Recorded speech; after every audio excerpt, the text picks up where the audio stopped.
What would you do if the world told you that your dreams were impossible? What if everyone said you weren't good enough, strong enough, or smart enough to achieve what you wanted most? Most people would give up. But some people are different. Some people find a way to prove everyone wrong, even if it takes 12 long years of keeping the biggest secret of their lives.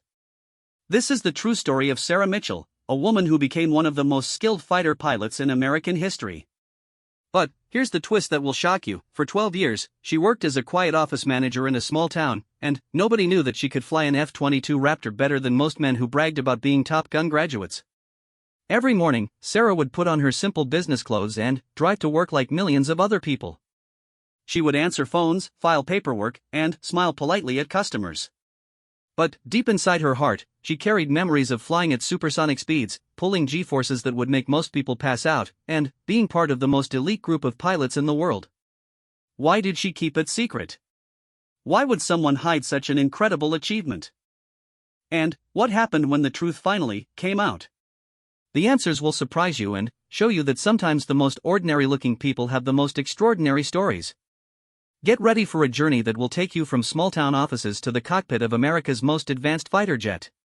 This is a story about courage, determination, and the power of never giving up on your dreams, even when the whole world tells you they're impossible. Sarah Mitchell adjusted her reading glasses and looked at the computer screen showing another day's worth of customer complaints. The fluorescent lights hummed above her desk at Henderson Insurance Company, casting the same pale glow they had for the past 12 years. Outside her small office window, she could see the parking lot where her old Honda Civic sat between a pickup truck and a minivan. To anyone watching, she was just another office worker in small-town Nevada, processing claims and answering phones.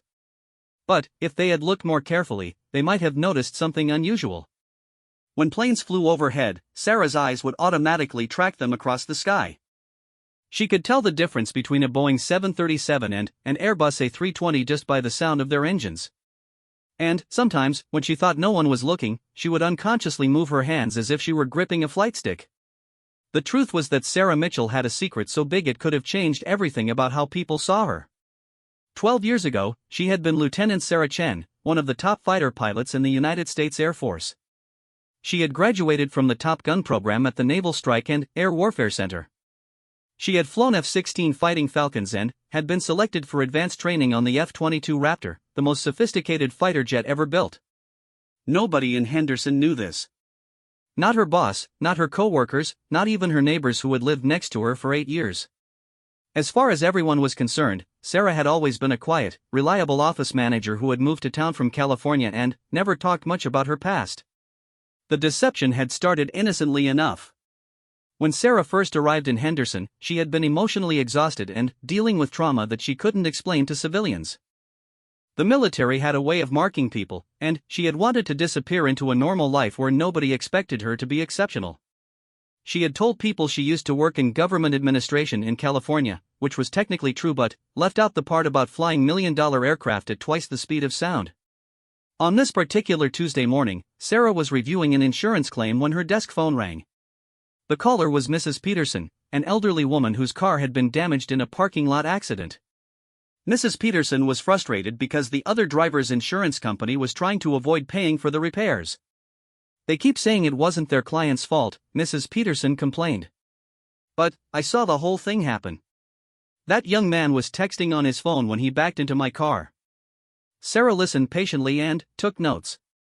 This was the kind of problem she dealt with every day. People's small disasters that seemed huge to them but were routine to insurance companies. She had become very good at finding solutions and making people feel heard. Mrs. Peterson, I'm going to contact their adjuster directly, Sarah said in her calm, professional voice. I'll review the police report and the photos you provided. Based on what you've told me, I think we can get this resolved in your favor. Oh, thank you, dear. You're always so helpful.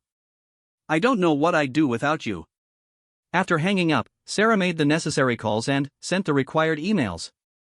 She had developed a reputation at Henderson Insurance for being thorough and persistent. What her co-workers didn't know was that these qualities had been forged in a much more demanding environment than small-town insurance disputes. During her lunch break, Sarah drove to the small park on the edge of town where she often went to eat her sandwich in peace. She parked under a large oak tree and rolled down her windows to let in the desert air. As she unwrapped her turkey sandwich, she heard the familiar sound of jet engines high above. Looking up through the windshield, she saw two F-16s flying in formation. They were probably from Nellis Air Force Base, about 50 miles away.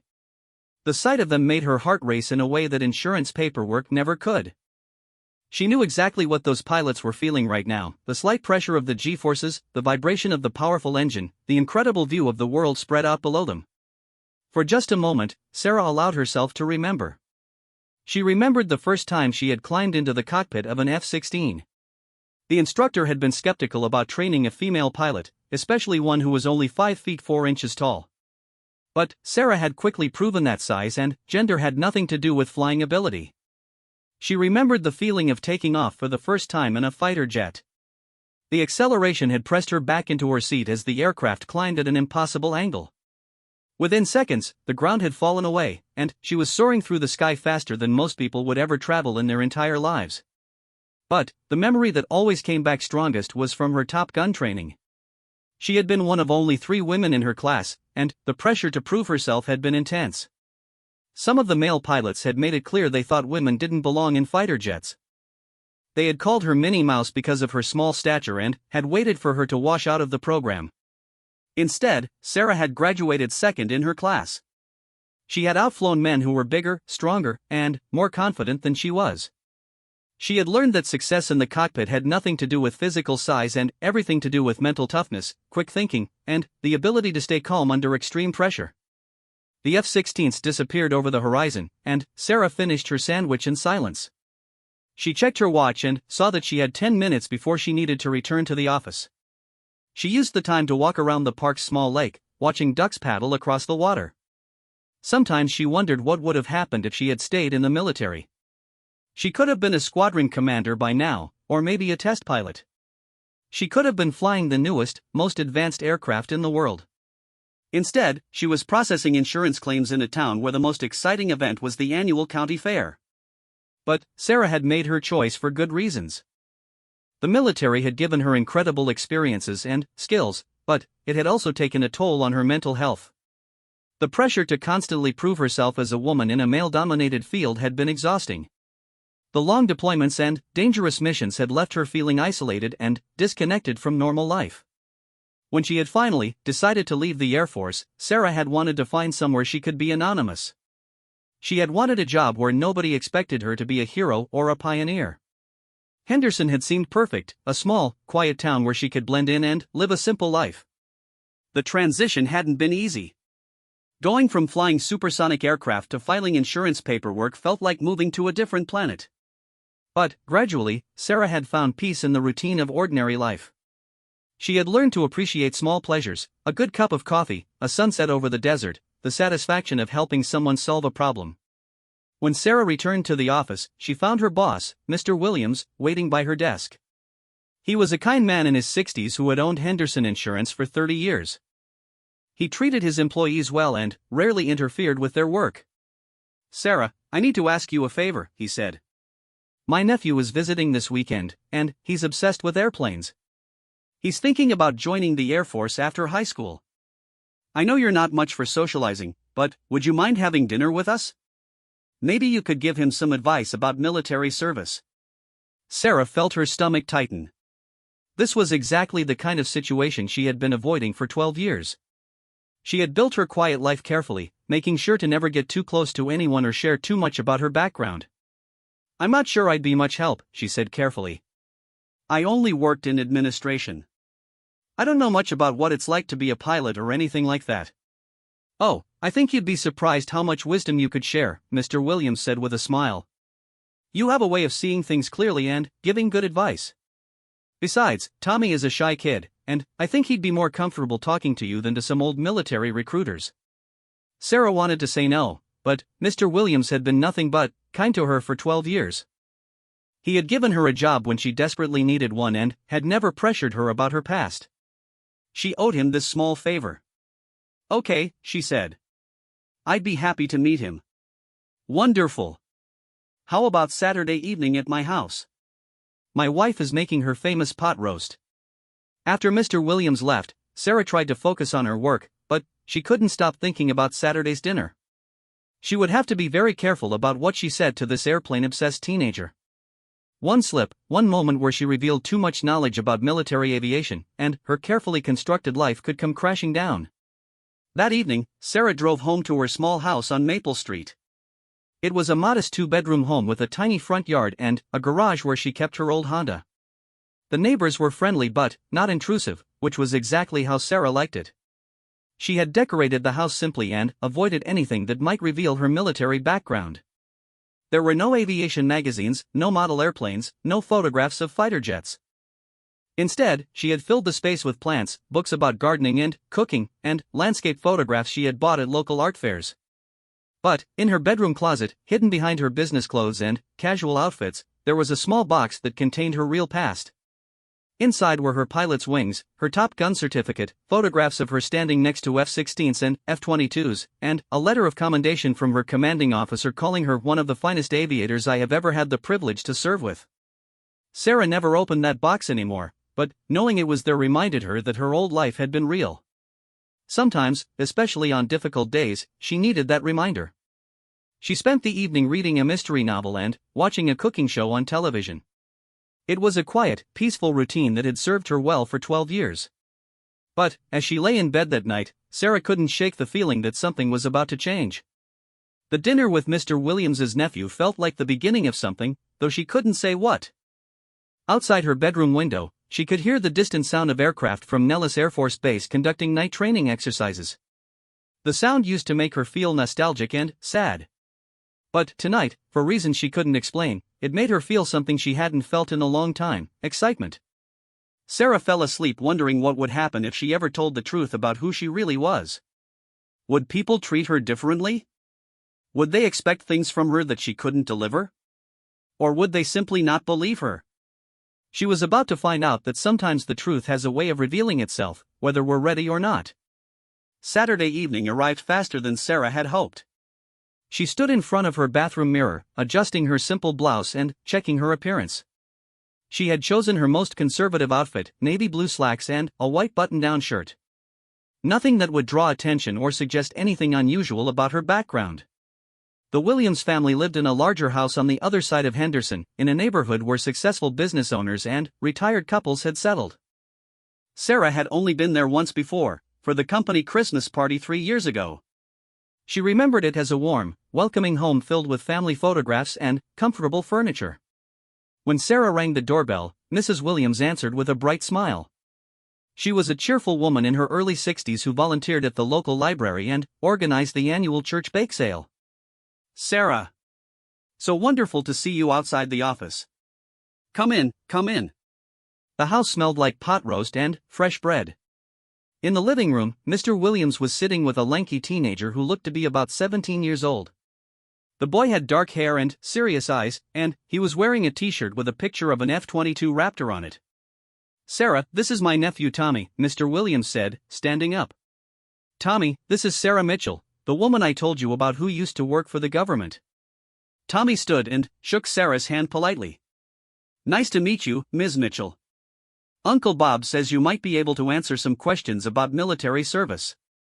Sarah felt her heart rate increase slightly. "I'll do my best, though I should warn you that my experience was mostly administrative." "What kind of questions do you have?" "Well, I want to be a pilot," Tommy said, his eyes lighting up with enthusiasm. "I've been taking flying lessons at the small airport outside town, and my instructor says I have natural talent. But I don't know if I'm smart enough for military flight training." The irony of the situation wasn't lost on Sarah. Here was a young person facing the same dreams and doubts she had experienced 20 years ago, and she was pretending she couldn't help him. "Tell me about your flying lessons," Sarah said carefully. "I've been flying a Cessna 172 for about 6 months, Tommy explained. At first, I was terrible. I couldn't land smoothly, and I got airsick during steep turns.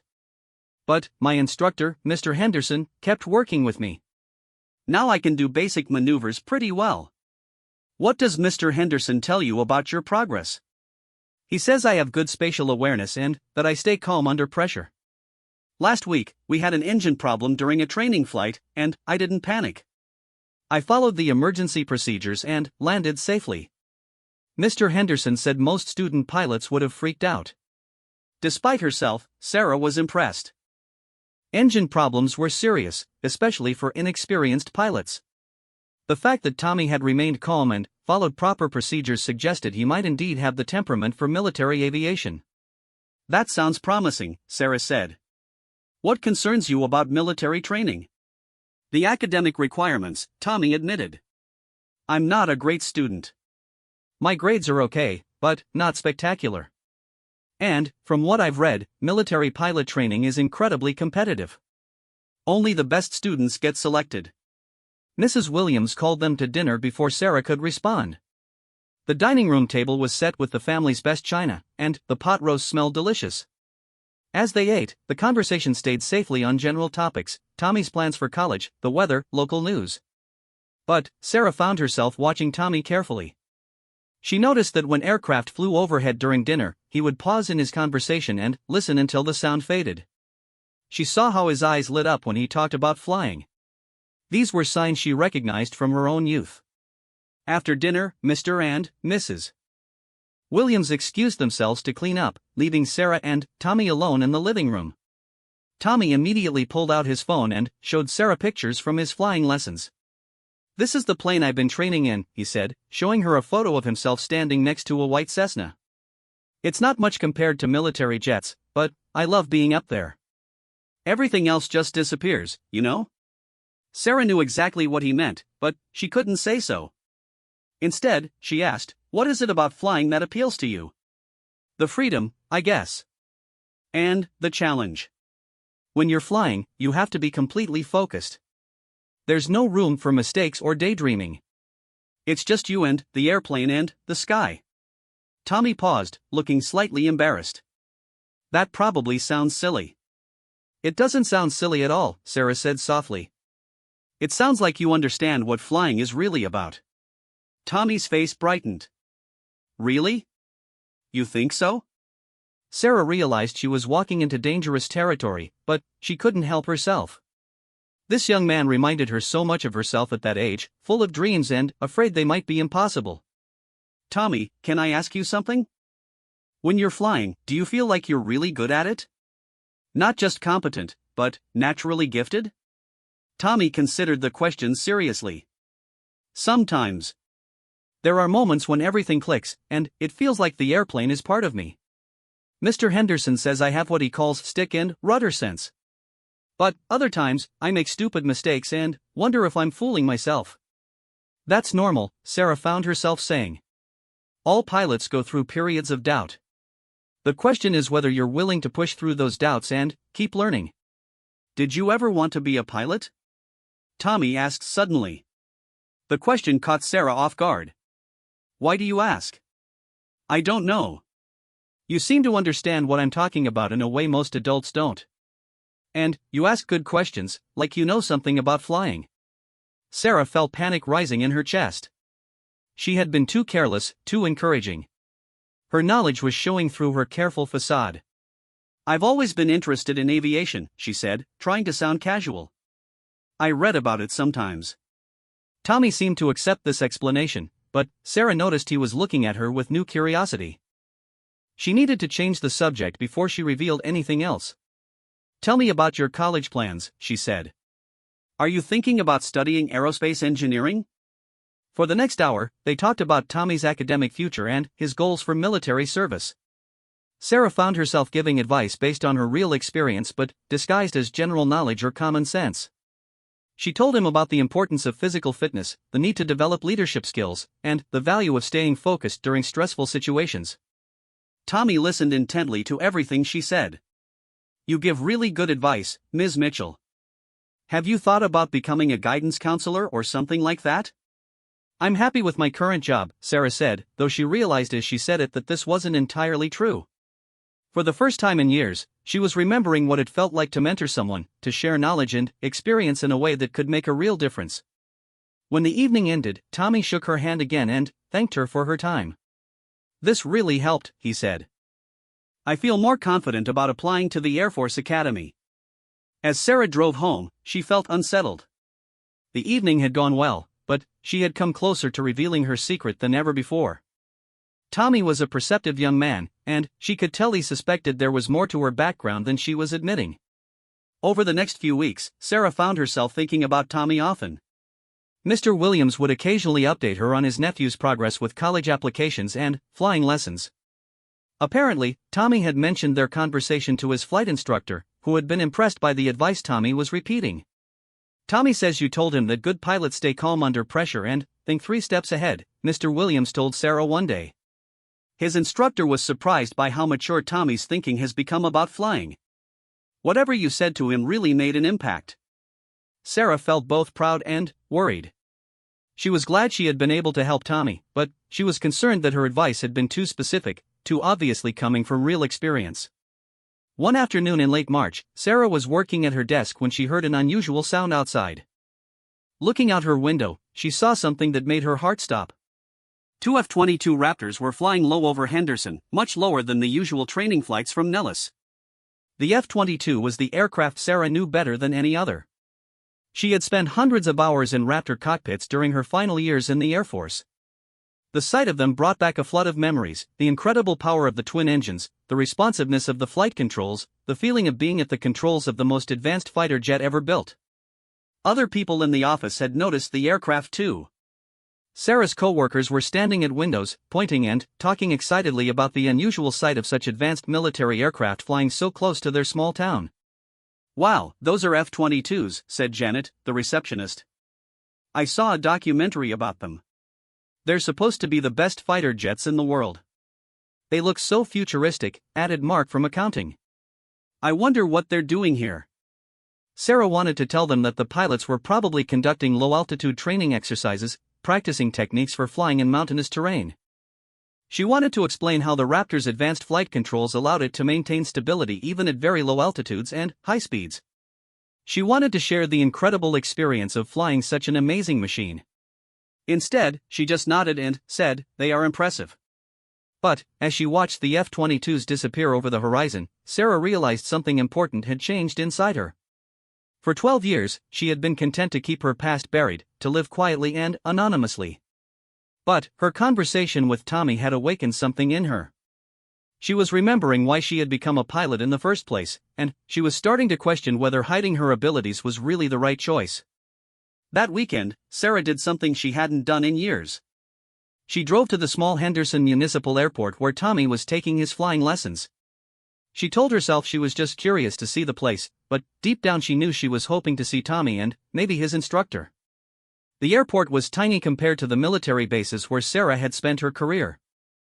It had one short runway, a small terminal building, and a handful of small aircraft tied down on the ramp. But it had the same feeling as every airport she had ever visited: the sense of possibility, the excitement of machines designed to defy gravity. As she walked toward the terminal building, Sarah heard the sound of a small aircraft engine. Looking up, she saw a white Cessna in the traffic pattern, preparing to land. She watched as the plane approached the runway, noting the pilot's technique and control inputs. The landing was smooth and professional. As the Cessna taxied toward the terminal, Sarah could see 2 people in the cockpit: an older man who was obviously the instructor, and a younger person who could only be Tommy.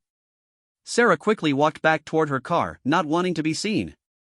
But, as she reached the parking lot, she heard someone calling her name. "Ms. Mitchell? Is that you?" She turned to see Tommy jogging toward her, still wearing his headset around his neck. His face was flushed with excitement from the flight. "Hi, Tommy," Sarah said, trying to sound casual. "I was just driving by and thought I'd take a look at the airport." "That's so cool. Did you see us land? We were practicing crosswind approaches today. The wind was really tricky, but Mr. Henderson says I'm getting much better at handling difficult conditions." Before Sarah could respond, an older man approached them. He was tall and weathered, with the confident bearing of an experienced pilot. "Tommy, who's your friend?" the man asked. "Mr. Henderson, this is Sarah Mitchell. She's the woman I told you about who gave me all that great advice about military flying." Mr. Henderson extended his hand to Sarah with a friendly smile. "Pleased to meet you, Ms. Mitchell. Tommy says you have some background in aviation." Sarah shook his hand, noting the firm grip of someone accustomed to controlling aircraft. just a little knowledge from reading and research. Mr. Henderson studied her with the sharp eyes of someone who had been evaluating pilots for decades. Tommy's been repeating some very sophisticated advice about flying techniques and pilot training. Are you sure you don't have more background than just reading? The question hung in the air, and Sarah realized she was at a crossroads. She could continue her deception, make an excuse, and leave. Or she could take the first step toward revealing who she really was. Looking at Tommy's eager face and Mr. Henderson's knowing expression, Sarah made a decision that would change everything. Sarah stood in the airport parking lot, feeling the weight of 12 years of secrecy pressing down on her. Mr. Henderson was waiting for her answer, and Tommy was looking at her with curious, hopeful eyes. The sound of aircraft engines in the distance reminded her of everything she had given up. I may have had a little more experience than I originally mentioned, Sarah said carefully. Mr. Henderson's eyebrows raised slightly. What kind of experience? Sarah felt her heart racing. This was the moment she had been avoiding for 12 years. Once she started telling the truth, there would be no going back to her quiet, anonymous life. I used to fly for the military, she said quietly. Tommy's eyes widened. Really? What did you fly? Various aircraft, Sarah said, still being evasive. It was a long time ago. But Mr. Henderson wasn't satisfied with vague answers. He had the persistence of a good flight instructor, someone accustomed to getting clear information from students who might be trying to hide their mistakes or limitations. Ms. Mitchell, I've been teaching people to fly for 35 years. I can usually tell when someone has real aviation experience versus book knowledge. The advice Tommy shared with me could only come from someone who has actually been through military flight training. What aircraft did you fly? Sarah looked around the small airport, taking in the simple aircraft and the peaceful desert landscape. Everything about this place was the opposite of the high-pressure military environment where she had spent her career. Maybe it was time to stop running from her past. F-16s and F-22s, she said, her voice barely above a whisper. Tommy's jaw dropped. You flew F-22 Raptors? Those are the most advanced fighter jets in the world. Mr. Henderson's expression shifted from curiosity to amazement. Ms. Mitchell, are you telling me you were an Air Force fighter pilot? Yes, Sarah said, feeling both terrified and relieved to finally say the words. I was Lieutenant Sarah Chan. I graduated from Top Gun and flew combat missions before being selected for F-22 training. The three of them stood in silence for a moment, processing this revelation. Sarah could see the wheels turning in Mr. Henderson's mind as he reconsidered everything he thought he knew about the quiet insurance office manager. This explains so much, Mr. Henderson said finally. Tommy, do you understand what this means? You've been getting flying advice from someone who was among the most elite pilots in the military. Tommy was staring at Sarah with a mixture of awe and confusion. But why didn't you tell me? Why are you working at an insurance company if you used to fly fighter jets? These were the questions Sarah had been dreading, but now that her secret was out, she felt an unexpected sense of relief. She had carried the weight of her hidden identity for so long that sharing it felt like setting down a heavy burden. It's complicated, Sarah said. When I left the military, I wanted to disappear. I wanted a normal life where nobody expected me to be exceptional. Flying fighters was incredible, but it was also incredibly stressful. I needed peace. Mr. Henderson nodded with understanding. I flew F-4 Phantoms in Vietnam. I know something about the toll military flying can take on a person. But, Ms. Mitchell, you're talking about the F-22. Very few pilots ever get to fly that aircraft. I was lucky, Sarah said. And I worked very hard. But I paid a price for it. Tommy was processing this information, his excitement mixing with concern. What kind of price? Sarah hesitated, then decided she owed him an honest answer. The pressure to prove myself as a woman in a male-dominated field was constant. Every flight, every mission, I had to be perfect because any mistake would be seen as proof that women didn't belong in fighter cockpits. It was exhausting. Is that why you quit? Tommy asked.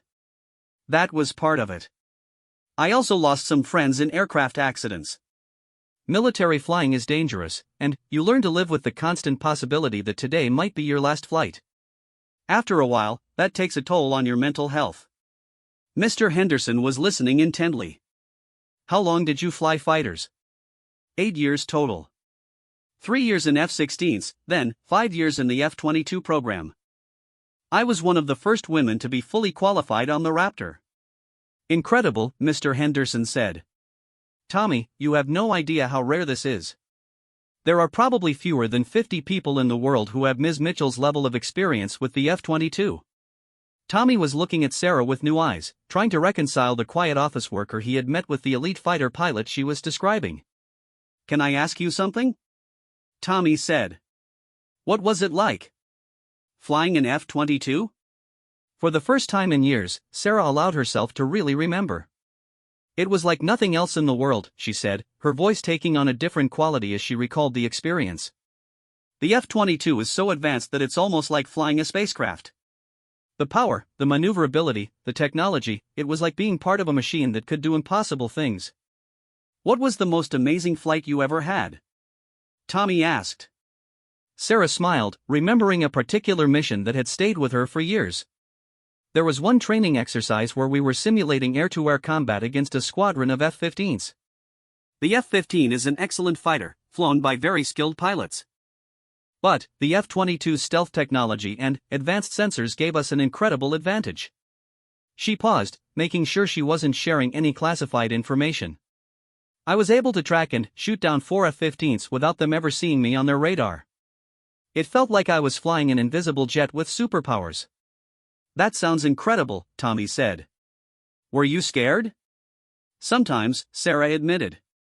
But fear wasn't the main emotion.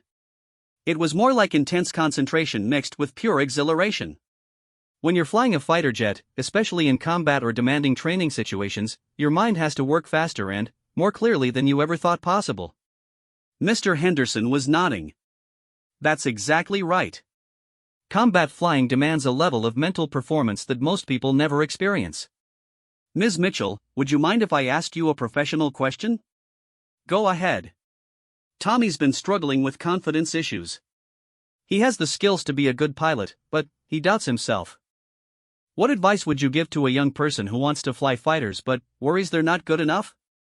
Sarah looked at Tommy, seeing herself 20 years ago, talented but uncertain, passionate but afraid of failure. Tommy, can I tell you something that might surprise you? When I started fighter pilot training, I was terrified I wasn't good enough. I was smaller than most of the other pilots, I had less experience with high-performance aircraft, and I was one of only a handful of women in the program. Really? But you were so successful. Success came from not giving up. Every time I made a mistake or had a bad flight, I would study what went wrong and figure out how to do better next time. The pilots who washed out of the program weren't necessarily the ones with less talent. They were usually the ones who let setbacks defeat them. Tommy was hanging on every word. What else? Physical flying skills are only part of being a fighter pilot. The mental game is just as important.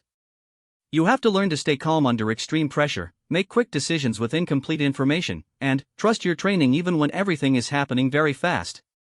Mr. Henderson was impressed by Sarah's explanation. That's excellent advice. Tommy, everything Ms. Mitchell just told you matches what I've observed about successful pilots throughout my career. There's one more thing, Sarah said. Tommy, you asked earlier if you're smart enough for military flight training. Intelligence is important, but it's not just about getting good grades in school. You need the kind of intelligence that can process multiple inputs simultaneously, prioritize tasks under pressure, and adapt quickly when situations change. How do I know if I have that kind of intelligence? Tommy asked. You already showed it, Sarah said. When your instructor told you about the engine problem during your training flight, you didn't panic. You followed procedures and landed safely. That's exactly the kind of thinking that makes a good fighter pilot. Tommy's face lit up with confidence. I never thought about it that way. Mr. Henderson looked at his watch. I hate to break this up, but I have another student coming in 15 minutes. Ms. Mitchell, would you be interested in coming back sometime? I think Tommy could benefit from more conversations like this. Sarah felt a familiar flutter of excitement, the same feeling she used to get before a challenging flight. I'd like that. Actually, Mr. Henderson said, I have a crazy idea. Would you be interested in going up with us sometime? I'd love to see how a former fighter pilot handles a civilian aircraft. The suggestion hit Sarah like a bolt of electricity. She hadn't been at the controls of any aircraft for 12 years. The thought of flying again, even in a simple Cessna, was both thrilling and terrifying. I'm probably pretty rusty, Sarah said. Flying skills never completely go away, Mr. Henderson replied. It's like riding a bicycle, except much more fun. Tommy was practically bouncing with excitement. Would you really fly with us? That would be amazing. Sarah looked at the aircraft on the ramp, then at the eager faces of Tommy and Mr. Henderson. For 12 years, she had convinced herself that she was done with aviation, that she was content with her quiet life processing insurance claims. But, standing here at this small airport, talking about flying with people who shared her passion, she realized how much she had been missing. Okay, she said. Let's do it. As Sarah drove home from the airport, her mind was racing. In the space of one conversation, her carefully constructed secret life had begun to unravel. Tommy and Mr. Henderson now knew the truth about her background, and she had agreed to fly again for the first time in over a decade. That evening, Sarah did something she hadn't done in years.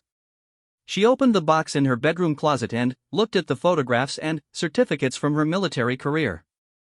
There was a picture of her standing next to an F-22, wearing her flight suit and helmet, looking confident and capable. She barely recognized the person in the photograph. But, as she studied the image, Sarah realized that the confident fighter pilot hadn't disappeared entirely. She was still there, buried under years of quiet routine and careful anonymity. The question now was whether Sarah was ready to let that person emerge again. The phone rang, interrupting her thoughts. It was Mr. Williams from the insurance office. Sarah, I just got a call from my nephew, he said. He's incredibly excited about meeting you today. He says you have some background in aviation that you didn't mention. Sarah felt her stomach tighten. The secret was already spreading beyond the airport.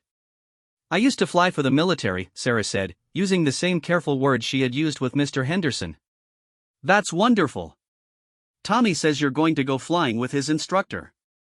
I had no idea you were a pilot. It was a long time ago, Sarah said. I'm not sure how much I remember. But, even as she said it, Sarah knew she was underestimating herself. Fighter pilot training was so thorough and demanding that the skills became part of your nervous system. She might be out of practice, but she hadn't forgotten how to fly. After hanging up with Mr. Williams, Sarah sat in her living room and tried to process what was happening to her life. 24 hours ago, she had been an anonymous insurance office manager with a secret past. Now she was planning to fly again and had revealed her true identity to 3 people. The change was happening faster than she had expected, but Sarah realized she wasn't afraid. For the first time in 12 years, she was excited about what tomorrow might bring. The morning of the flight, Sarah woke up before her alarm clock.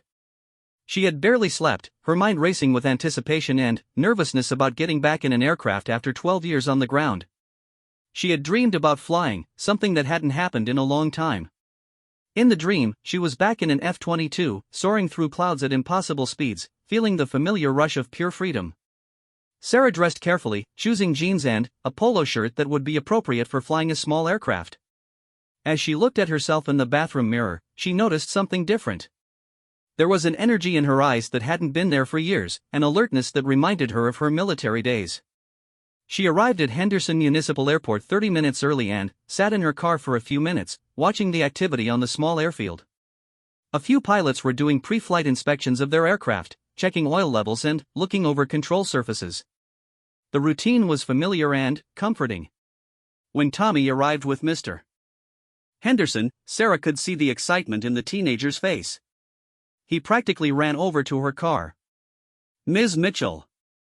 I've been thinking about this all week. Are you nervous about flying again?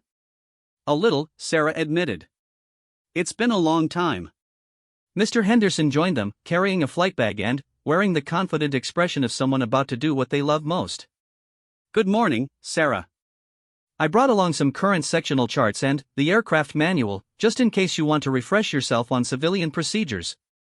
Military flying is quite different from what we do here. Thank you. I appreciate that.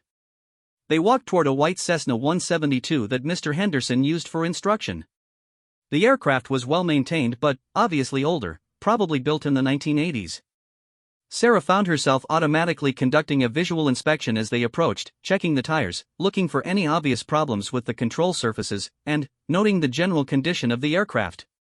Mr. Henderson noticed her inspection routine. Old habits? Very old habits, Sarah smiled. In the military, a thorough pre-flight could save your life. It can save your life in civilian flying too, Mr. Henderson said. Tommy, watch how Sarah is looking at the aircraft. This is how a professional pilot approaches every flight. Tommy was watching Sarah intently. What are you looking for? Anything unusual, Sarah explained. Loose rivets, cracks in the metal, fluid leaks, tire wear, proper control surface movement. You learn to spot problems before they become dangerous. They spent 20 minutes doing a complete pre-flight inspection together. Sarah was pleased to discover that her knowledge of aircraft systems was still sharp. She could identify every component and explain its function, though she had to adjust her thinking from high-performance military jets to simple civilian aircraft. Okay, Mr. Henderson said finally. Sarah, would you like to take the left seat for the first flight? The left seat was the pilot-in-command position. Sarah felt a flutter of excitement mixed with nervousness. Are you sure? I haven't flown anything in 12 years. I'll be right here with dual controls, Mr. Henderson assured her. Besides, I'm curious to see how much you remember.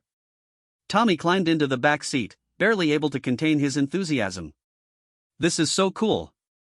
I'm going to fly with a real fighter pilot. Sarah settled into the pilot's seat and immediately felt at home. The controls were different from the F-22's advanced systems, but the basic principles were the same. She adjusted her seat, checked the rudder pedals, and familiarized herself with the instrument panel. It's like riding a bicycle, Mr. Henderson observed, watching her systematic preparation.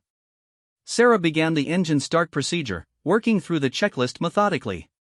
The Cessna's single engine started smoothly, and the familiar vibration of an aircraft ready for flight brought back a flood of memories.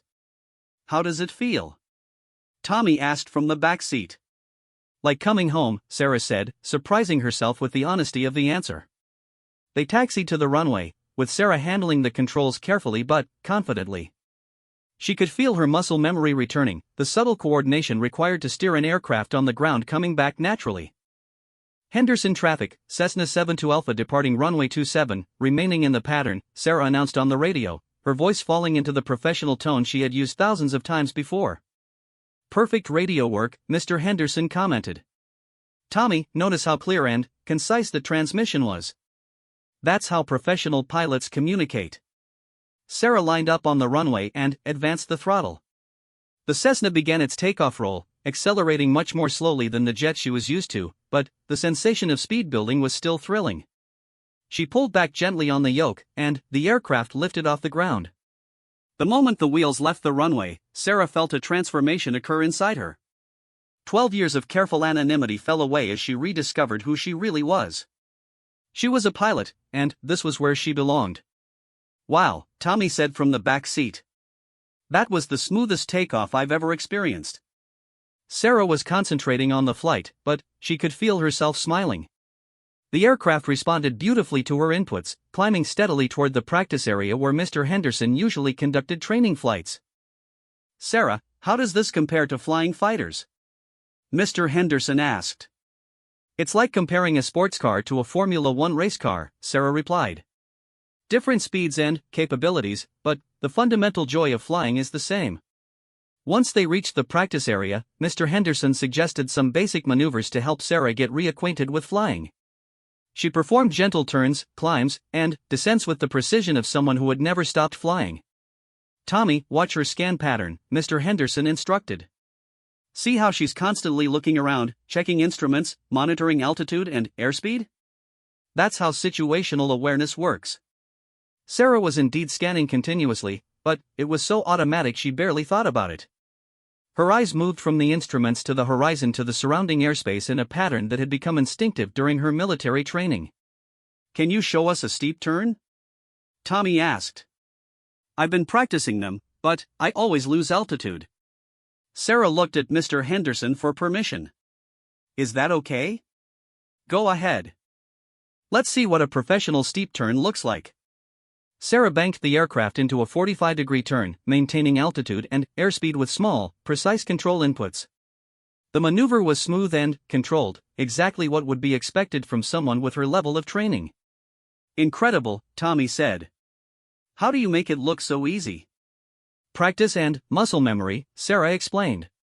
But, Tommy, this is much easier than what you'll face in military training. In a fighter jet, you might pull 4 or 5 Gs in a turn like this. What does that feel like? Imagine someone sitting on your chest while you're trying to lift your arms and legs. Every part of your body feels like it weighs 4 times normal. You have to learn special breathing techniques just to stay conscious. Mr. Henderson was impressed by Sarah's explanations. Tommy, you're getting a master class in aviation today. They practiced several more maneuvers, and Sarah's confidence grew with each one. Her flying skills were returning quickly, and she was remembering why she had fallen in love with aviation in the first place. Sarah, would you mind if I asked you about combat flying? Tommy said. What was it like to fly missions where people were actually trying to shoot you down? Sarah considered the question carefully. It was the most intense experience imaginable. Everything happened very fast, and the stakes were life and death. You had to trust your training completely because there was no time to think through every decision. Were you ever scared? Terrified, sometimes. But fear can be useful if you don't let it overwhelm you. It keeps you alert and focused. The pilots who got in trouble were usually the ones who were either too scared to function or too confident to be careful. As they flew back toward the airport, Sarah realized something important was happening. She wasn't just remembering how to fly, she was remembering who she used to be. The confident, capable pilot she had hidden for 12 years was emerging again. Sarah, can I make a suggestion? Mr. Henderson said as they approached the airport for landing. You should consider getting current again and maybe getting involved in some kind of aviation activity. Your skills are too good to waste. What do you mean? Sarah asked, concentrating on setting up for landing. There are organizations that need experienced pilots for various missions. Search and rescue, medical transport, training programs for young pilots. Your background would be incredibly valuable. Sarah had never considered such possibilities. She had assumed that leaving the military meant leaving aviation entirely. I don't know, she said. I've been out of it for so long. Skills like yours don't disappear, Mr. Henderson insisted. Tommy, tell her what you think. I think you should definitely keep flying, Tommy said enthusiastically. You're amazing at it, and you obviously love it. Why would you stop doing something you're so good at? Sarah lined up for landing, focusing on the approach. The runway grew larger in the windscreen as she managed airspeed and descent rate. The landing was smooth and controlled, exactly as it should be.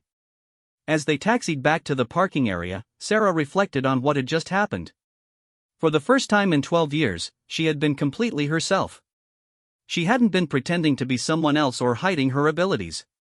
She had been Lieutenant Sarah Chen, fighter pilot, and it had felt wonderful. That was incredible, Tommy said as they shut down the engine. Thank you so much for flying with us. Thank you for inviting me, Sarah replied. I had forgotten how much I missed this. Mr. Henderson was studying her with the expression of someone who had reached an important conclusion. Sarah, I want to propose something to you. I think you should consider becoming a flight instructor. The suggestion caught Sarah completely off guard. A flight instructor? Think about it. You have more aviation experience than anyone within 100 miles of here. You could teach students like Tommy advanced techniques they'd never learn otherwise. And, from what I've seen today, you have the patience and communication skills to be an excellent teacher. Tommy was nodding enthusiastically. That would be amazing. I could learn so much from you. Sarah felt overwhelmed by the possibilities Mr. Henderson was suggesting.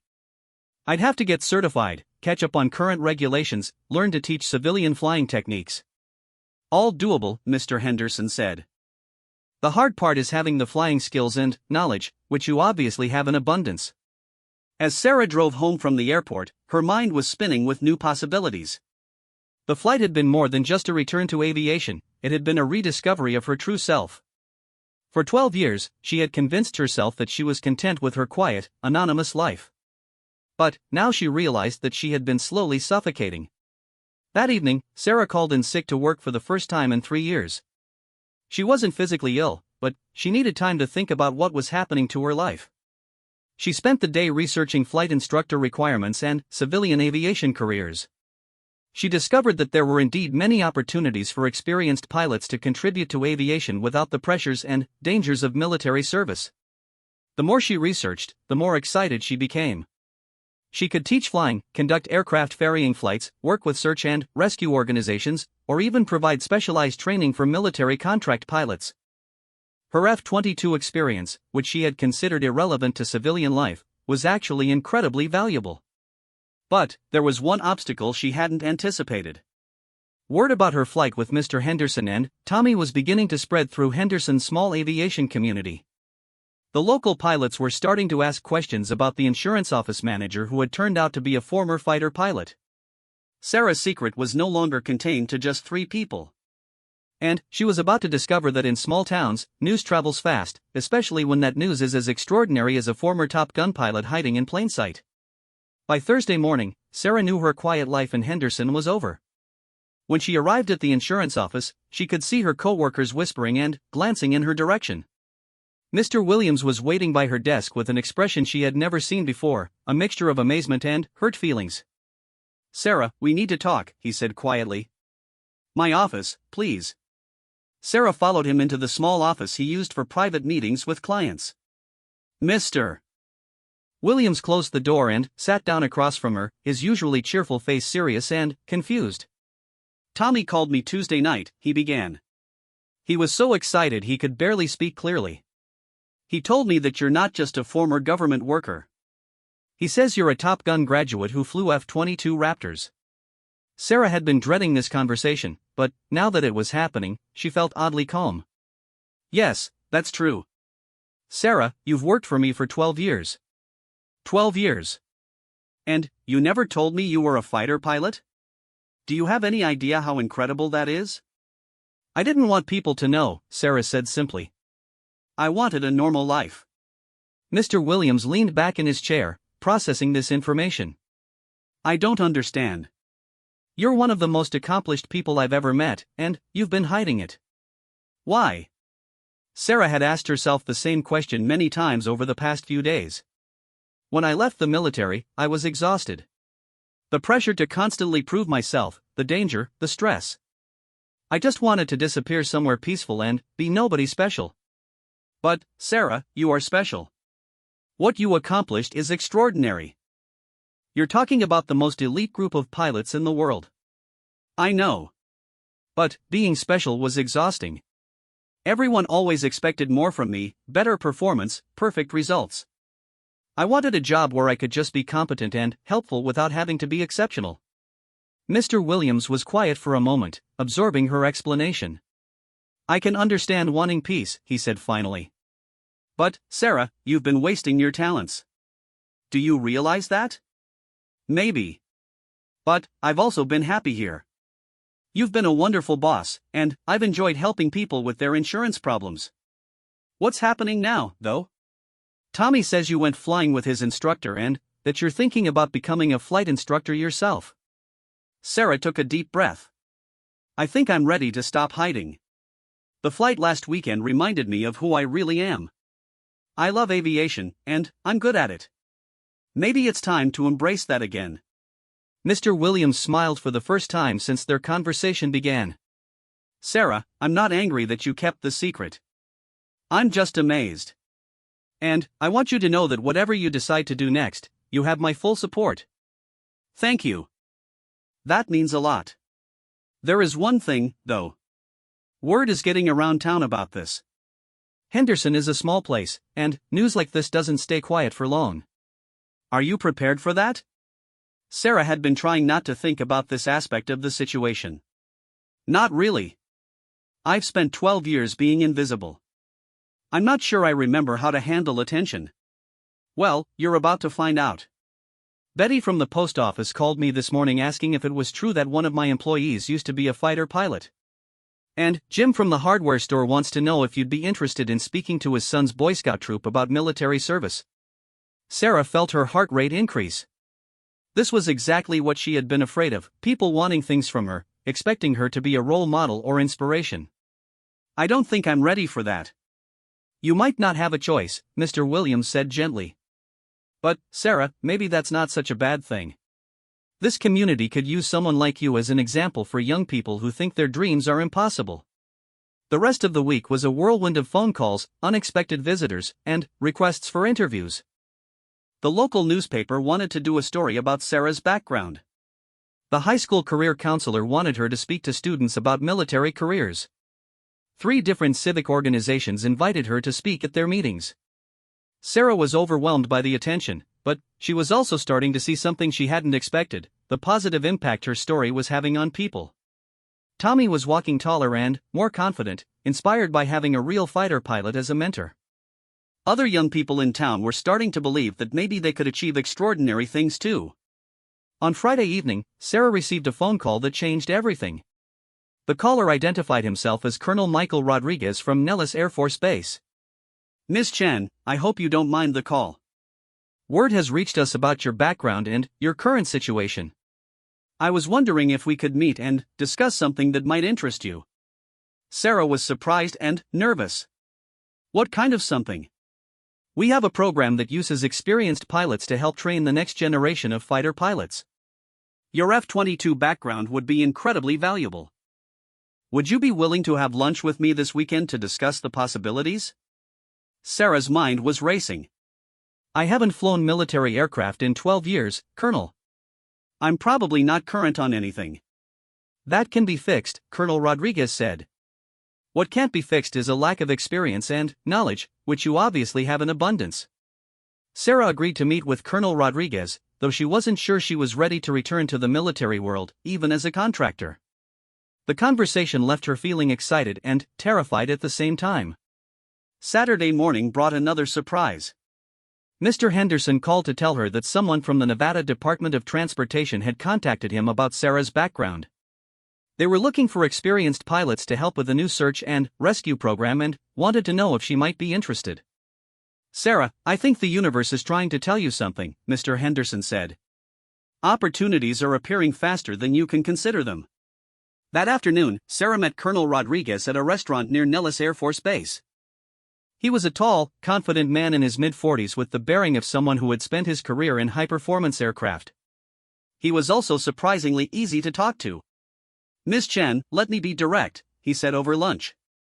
We've checked your records. Your performance evaluations from your F-22 days are extraordinary.